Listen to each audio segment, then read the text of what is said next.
Confederation of Educational Institutions of India is the leading not-for-profit confederation in the national education space, with a mission to support communities, industries, and governments through the promotion of global knowledge, learning, research, education, and training initiatives.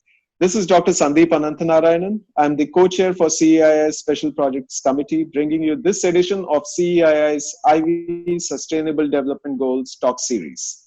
CEII's IVY SDG Talk Series represents the inspirational, visionary, and youth-oriented conversations that are defining today's India. In this milieu, the current theme for the CEII Talk Series is Dialogues of Hope, conversations with India's leading educational leaders on how should India's youth address their educational and knowledge needs in today's scenario. With us today is Dr.Neeta Bali, Director Principal, GD Goenka World School. Dr. Bali is a seasoned educator with over 34 years of experience in the field of education. Her repertoire includes various curriculums, including ICSE, IAC, CBSE, IB, IGCSE. She has worked extensively with the British Council as a British Council School Ambassador in promoting the spirit of international mindedness. She is the recipient of the Jean Laurie International Grant, the Inspiring Educator Award, as well as the Exemplary Educator Award, the latter by the Productivity Council of India, in addition to receiving the honored Uttarakhand Ratan Award. She is also the author of multiple English language books. Dr. Bali, thanks for joining us. We will quickly ask you a few questions, and your guidance will be extremely invaluable to the students of today. So my first question is, today students are locked up inside their homes, and there is this whole news information that they keep reading, a barrage of news about COVID-19, and they reach out to the two stakeholders who are nearest to them, their parents and their educators. In this scenario where students are anxious and there's ambiguity in information, what suggestion would you give to parents and educators on how to handle these students?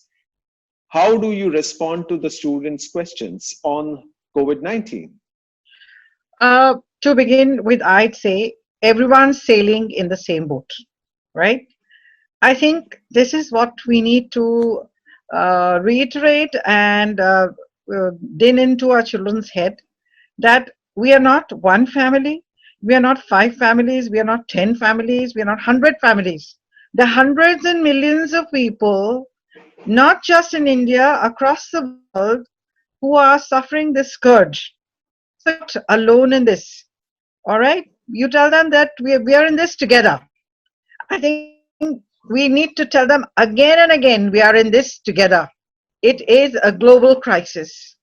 If it's a global crisis, our response should also be like a global citizen, right?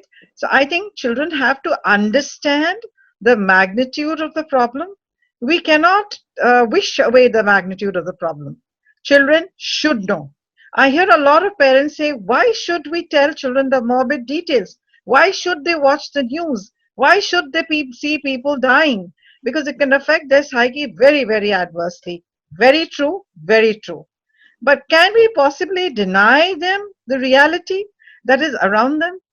After having denied that reality, can we expect our children to conform and to take care of their safety and the safety of others? They won't, because they won't be aware of the sordid implications of their actions. So it's very important to get the children to take responsibility for their lives. Every child needs to take responsibility for his or her life and the lives of those around them. These are strange times. Children should know that strange times like this will emerge today, tomorrow, sometime many years later in their lives. So isn't it time to work on their coping mechanism? I think it's very important for children to start building their coping mechanism. Who's going to help them? We as parents and educators, we are the only ones who can help them with their coping mechanism, strengthening it to face any kind of onslaught which will come very unannounced. Now this has come completely out of the blue, unannounced, and has left people really, really reeling under the impact and very, very bewildered. So I think it's very important to prepare our children, to brace them for these challenges, we talk about 21st century skills and we speak so often about the problem solving skills, so to say. But when you're faced with something like this, are we teaching the problem solving skill? Now, here is the time. Here is the time for the parent to wake up and to stop talking in cliches. Here is the time for a parent to stop saying, I need quality time with my children. Now, here's a huge quantum of time. Add quality to it. Add quality to Excellent. it. And you can make Excellent. it quality time, right? Rather than Absolutely. simply Absolutely. harping on something which is beyond your control, rather than playing the victim card all the time and saying, hey, I've got so much work, I'm not able to spend quality time with my children. Throw away that victim card. Here is the time and ample time and make it quality time. Spend time with your children, period. Listen to them. Listening to children has a therapeutic effect. Listening to children and their banter calms them down. Spend time designing a regimen for them because their entire life has simply been derailed. If a child's life is derailed, if your or my life is derailed, as adults, we find it so difficult to cope. When you get up in the night, when you prepare for the next morning, you prepare with great joy and you get up in the morning, you get up with great joy and sense of anticipation because you have a whole day to look forward to. Now, these children have nothing really to look forward to at this True. point of time, except the classes now which are going to happen. However, the time that they have at their disposal, help them to prepare a regimen. Let them do it, but help them to prepare a regimen. If Yep. they're able to adhere to that regimen, it's very important to applaud your children. Half our lives, we are busy deriding our children, tearing them down. Now's the time also to show love because life is so unpredictable. We don't know Yes. what tomorrow awaits us. Now's Yes. the time to show unconditional love for your children, to let them know Excellent. they're precious. Now's the time to teach them some little bit of cooking, some little bit of housework. Now's the time to read them a beautiful story and enjoy it thoroughly with them. Isn't that true? So Excellent. let's look upon this. Yep. Let's look upon No, this no, as a one forced vacation. The only difference is the, also this is a time to perhaps realize and instill in them and ourselves the thought that one can survive with little, okay? That you can survive with little, that you can sweep and mop and clean your own house. You can wash your own clothes. You can make your own beds. You can do all the things that the others have been doing for you. And in this entire process, you've learned huge appreciation for the household help who come there and who are taken for granted, who come home every single day, go through these chores in a mechanical manner, make your life so beautifully comfortable, and you just take them for granted.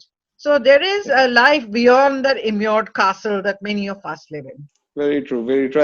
I think that's an absolutely fascinating perspective that you've drawn. What has GD Goenka World School done specifically in this situation? Are there any specific steps that the school has taken to handle this situation? Yes. We are, as you're aware, we are a partially residential school with more than children from more than 30 countries studying here as boarders. One, I think a major concern was to send off all these children to their respective countries because everybody was anticipating a situation like this. There were three who wanted to stay back.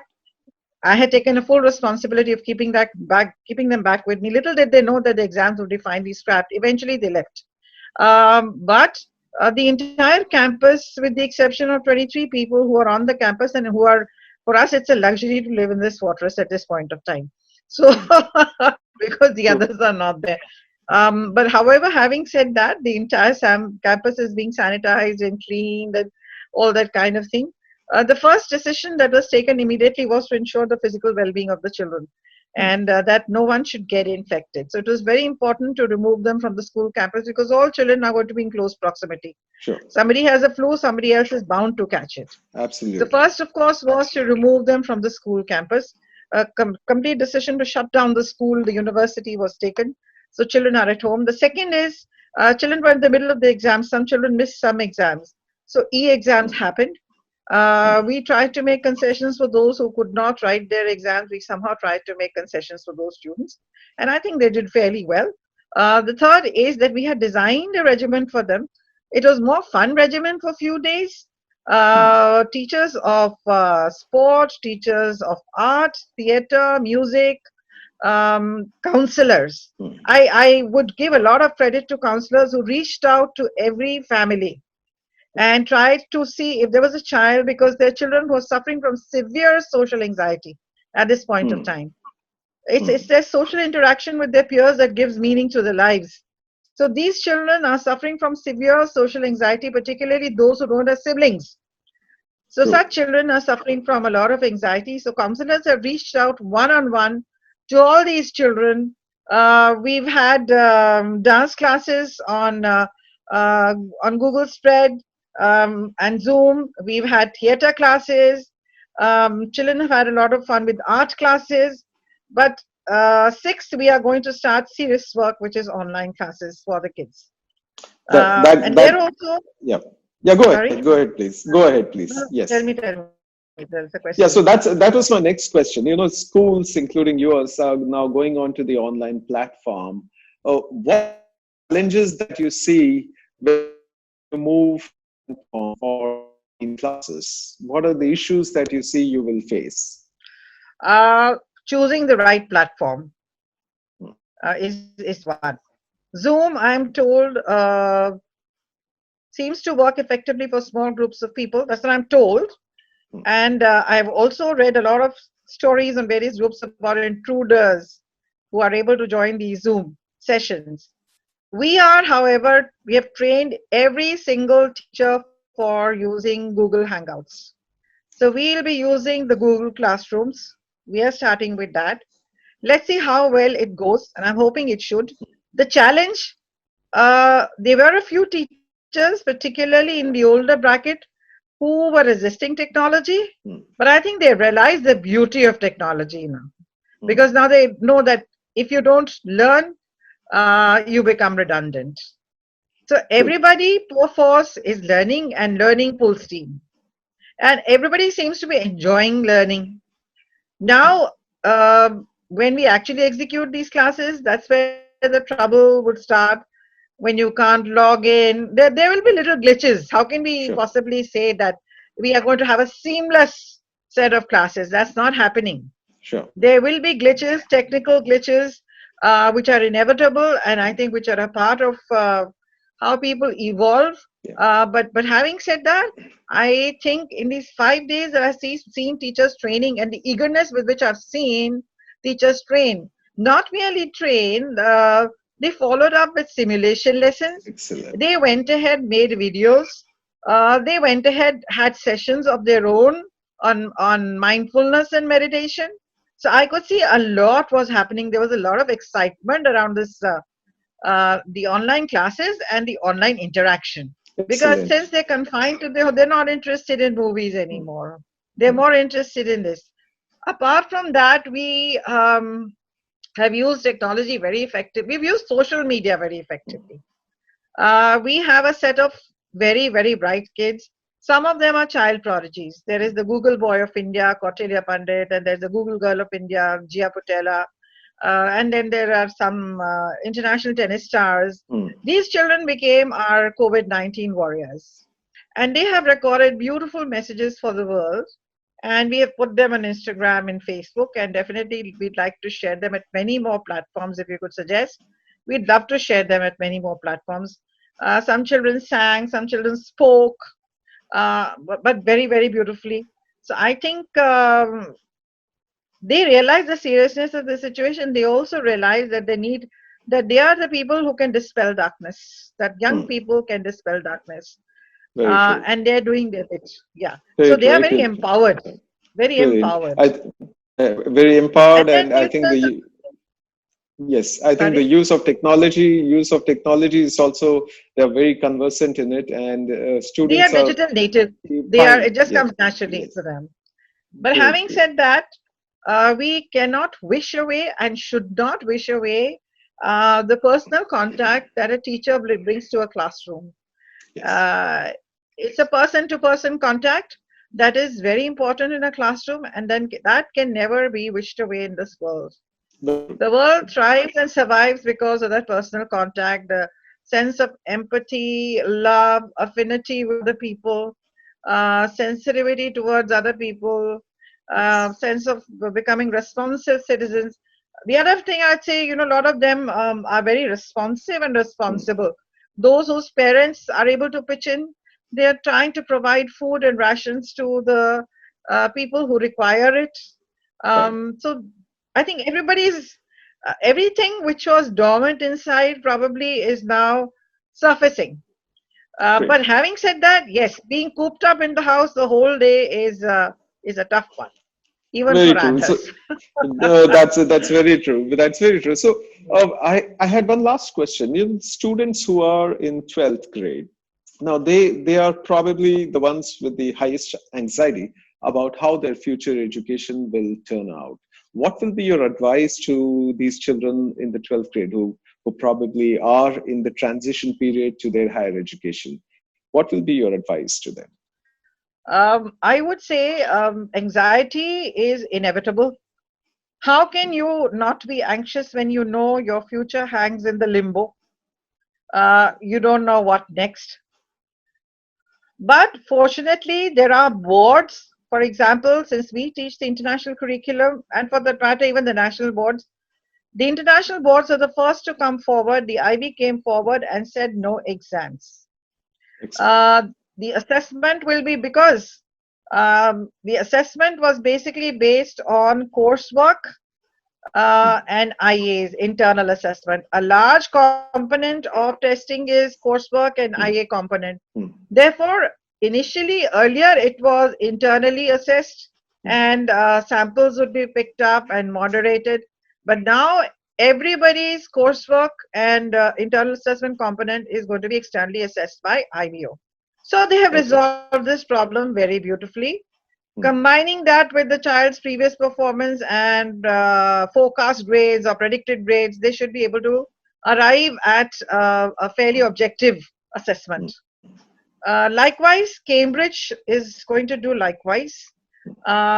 CBSE is probably planning to conduct some exams in some crucial subjects. So Mm. it varies from board to board. I'm quite certain the colleges will also understand the tribulations of the children, the difficulties that they are likely to experience in a scenario like this. This is probably unprecedented. I don't think one has ever, at least not in my lifetime, I have never experienced anything like this. This is quite unprecedented. Considering that there are humanistic points of view, there are humanistic considerations, and children should get the benefit at any Yes. cost. Yes. They should not be deprived. So True. children need to Yes. understand. I'm sure children quite understand it and are prepared for this kind of thing. Yeah, excellent. I think these are exactly the views that we are hearing from school leaders across various schools. And probably something out of the stuff of movies. You're right that it is unprecedented. And we all hope that this current scenario goes over and we bring back the normal times so that the children of today can move forward in a much more productive manner. Yeah, Dr. Neeta Bali, thank you so much. Thank you so pleasure, much for giving us the time. pleasure. Uh, we would ensure that the views that you have given are communicated to the full community as soon as possible. Thanks again for joining Thank us. thank you. Goodbye. Good